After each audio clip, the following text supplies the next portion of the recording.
Setiap hari rasanya ingin menangis. Ada begitu banyak perenungan di masa-masa menyebarnya virus COVID-19 atau yang disebut virus corona. Dalam perenungan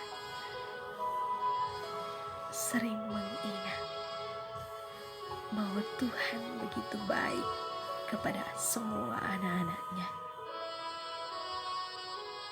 Cara Tuhan mendewasakan kita sungguh amat luar biasa. Ketika kita jauh dari Tuhan, ada banyak cara yang Ia lakukan untuk mendekatkan kita kembali kepadanya. Banyak hal yang telah kita saksikan. Banjir, badai, dan longsor terjadi di mana-mana untuk mengingatkan kita bahwa banyak manusia sudah terlena dan merajalela dalam keegoisan dan ketamakan, dalam perbuatan yang tidak dikehendaki oleh Tuhan. Penebangan pohon terjadi di mana-mana dengan sembarangan, terlebih khusus di hutan. Pencemaran limbah-limbah sampah di laut, selokan, sungai, bahkan di lingkungan-lingkungan. Namun, banyak manusia yang masa bodoh, acuh tak acuh, bahagia di atas penderitaan orang lain, dan terus mengejar kenikmatan dunia. Sadarkah kita bahwa banjir, badai, dan longsor terjadi karena ulah manusia, ulah kita semua? Sehingga Tuhan menegur kita agar kita merenung dan berbenah diri untuk sadar dan kembali kepada tugas kerja kita sebagai mitra Tuhan untuk menjaga dan memelihara bumi ciptaannya. Namun sangat disayangkan, manusia tidak mau mendengar teguran Tuhan. Maka selanjutnya Tuhan menegur dan mengingatkan kita dengan peristiwa gempa bumi, gunung meletus, dan angin puting beliung. Ya, pada beberapa bulan yang lalu kita sempat digemparkan dengan peristiwa-peristiwa alam ini. Ada begitu banyak manusia yang ketakutan, ambil handphone dan status, "Tuhan, tolong kasihani kami, ampuni kami," dan lain sebagainya. Lalu berdoa, dan sesudah itu kembali lagi melakukan dosa. Ini sangat-sangat menyedihkan. Bahkan ada pula yang acuh tak acuh dengan peristiwa alam ini. Ambil handphone lalu update status. Oh, kasihan. Kenapa jadi begini kah? Tapi ada juga yang menganggap ini sebagai lelucon. Ambil handphone lalu update status. Tanah badunji, bumi bagoyang, pusing kita, dan lain sebagainya. Sang Maha Kuasa menegur anak-anaknya, tak lain dan tak bukan untuk anak-anaknya agar kembali kepadanya, agar kita tidak tersesat.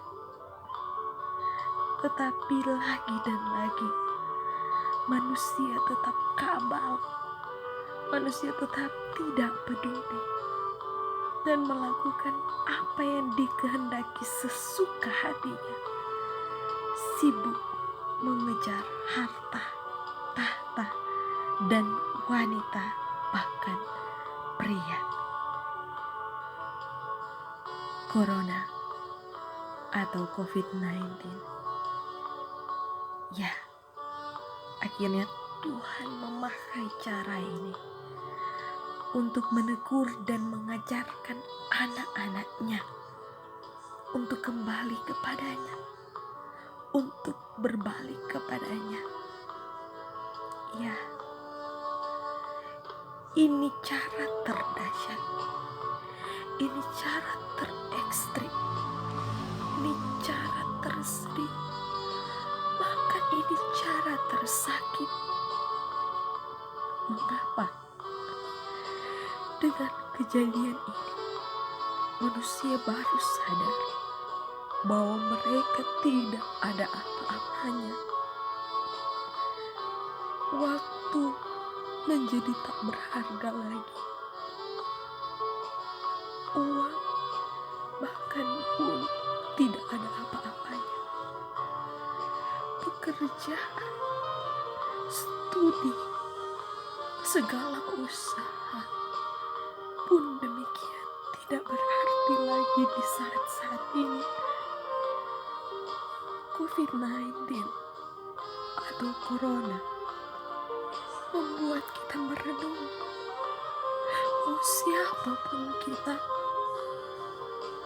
yang tak mampu, yang terkucilkan, yang tak berdaya, yang sakit, bahkan yang berkuasa sekalipun, yang katanya hebat, yang katanya ahli, yang katanya bos, yang katanya sehat kuat, yang katanya pandai, yang katanya profesor, yang terkenal sekalipun, bahkan yang memiliki segala-galanya, tidak dapat membeli yang namanya kesehatan dan umur panjang. Semuanya hanya ada di dalam tangan Tuhan. Amsal 9 ayat 11 berkata, karena oleh aku umurmu diperpanjang dan tahun-tahun hidupmu ditambah. Maka dengan peristiwa COVID-19 ini membuat ada begitu banyak anak-anak Tuhan kembali mencari Tuhan, memberikan waktunya untuk Tuhan, membangun hubungan yang intim dengan Tuhan, membagikan kabar sukacita, yaitu berita firman Tuhan melalui media sosial, berbagi kisah dan kasih, berbagi motivasi, saling belajar, saling menghargai dan menghormati sesama, saling mendoakan dan menguatkan, bahkan berubah, bertobat dan hidup sungguh-sungguh di dalam Tuhan. Sebagai anak-anak Tuhan, saya dan saudara-saudara memang tidak dapat dipungkiri sebagai manusia. Ada rasa ketakutan dan kekhawatiran, kegelisahan, dengan teguran yang keras melalui peristiwa yang terjadi di saat-saat ini. Karena belum ada obat dan vaksin untuk COVID-19. Masker dan hand sanitizer sudah menjadi barang yang langka. Kalaupun ada dijual dengan harga yang sangat mahal oleh pihak yang tidak bertanggung jawab. Stok makanan dan obat-obatan kosong di seluruh dunia. Ruang perawatan terbatas. Peralatan medis yang masih kurang. Para medis juga yang memiliki keterbatasan. Mereka sangat lelah dan rentan sakit. Bahkan banyak yang terjangkit dan meninggal. Semua pasti kita dalam keadaan takut. Tapi ingat, banyak sekali jaminan yang Tuhan berikan bagi kita semua, saudara-saudara. Bacalah firman, maka kamu akan mendapat jawaban dari semua yang kamu butuhkan. Semua yang kamu rindukan. Ya, semua yang kamu rindukan. Semuanya ada tertulis dalam firman Tuhan. Dalam Alkitab. Dan segala ketakutan, segala kekhawatiran, segala kecemasan akan diganti dengan kebahagiaan dan kedamaian yang tidak dapat kita rasakan di waktu-waktu sebelumnya. Jaminan firman Tuhan adalah ya dan amin. Beberapa firman Tuhan yang bisa saya share yang menguatkan saya.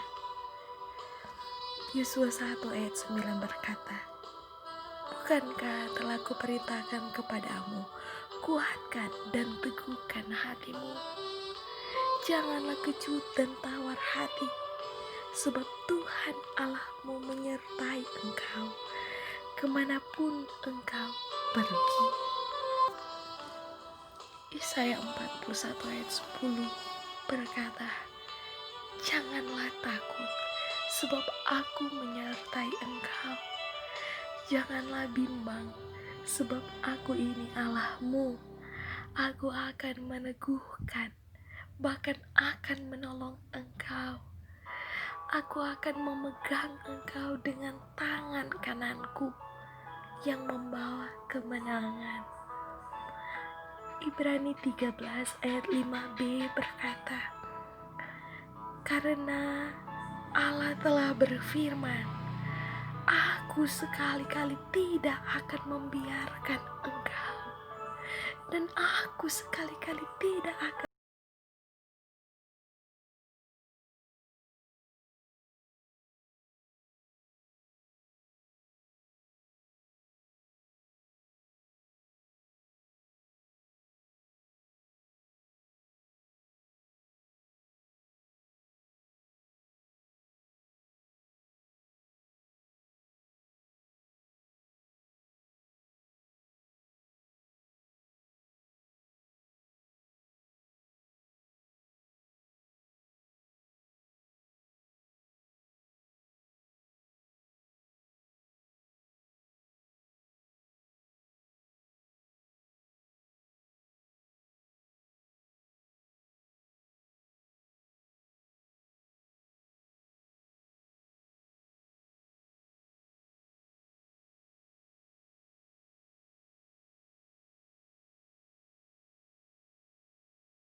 selama-lamanya, karena engkau menaungi mereka, karena Engkau akan bersukaria orang-orang yang mengasihi namamu, sebab Engkaulah yang memberkati orang benar. Ya Tuhan, Engkau memagari dia dengan anugerah-Mu seperti perisai. Yeremia 29 ayat 11 berkata, sebab aku ini mengetahui rancangan-rancangan apa yang ada padaku mengenai kamu. Demikianlah firman Tuhan, yaitu rancangan damai sejahtera dan bukan rancangan kecelakaan, untuk memberikan kepadamu hari depan yang penuh harapan. Amsal 23 ayat 18 berkata, karena masa depan sungguh ada dan harapanmu tidak akan hilang. Saudara, apalagi yang harus kita takuti? Jaminan firman Tuhan ini sangat menguatkan saya, sangat menghibur saya, memberikan saya damai sejahtera. Dan ini hanyalah sebagian dari sekian banyak jaminan-jaminan firman Tuhan yang disediakan oleh Tuhan, yang tertulis dalam firman-Nya di dalam Alkitab. Sehingga dalam realitas kehidupan kita, jaminan ini akan menjadi bagian dari setiap orang yang mau bertobat, mau berubah.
Tentu dapat mengarahkan kepada kita di masa-masa ini untuk mendengar, mengerti, dan menghargai setiap keputusan dari pemerintah, jika itu adalah hal yang baik dan benar. Kan Ibrani 13 ayat 17 dan Roma 13 ayat 1 berkata, taatilah pemimpin-pemimpinmu dan tunduklah kepada mereka, sebab mereka berjaga-jaga atas jiwamu sebagai orang-orang yang harus bertanggung jawab atasnya. Dengan jalan itu, mereka akan melakukannya dengan gembira, bukan dengan keluh kesah, sebab hal itu tidak akan membawa keuntungan bagimu. Tiap-tiap orang harus takluk, artinya taat kepada pemerintah yang di atasnya, sebab tidak ada pemerintah yang tidak berasal dari Allah, dan pemerintah-pemerintah yang ada ditetapkan oleh Allah. Untuk itu, pakailah hikmat-mu untuk mengerti jalan keluar yang disediakan Tuhan. Tuhan Yesus memberkati.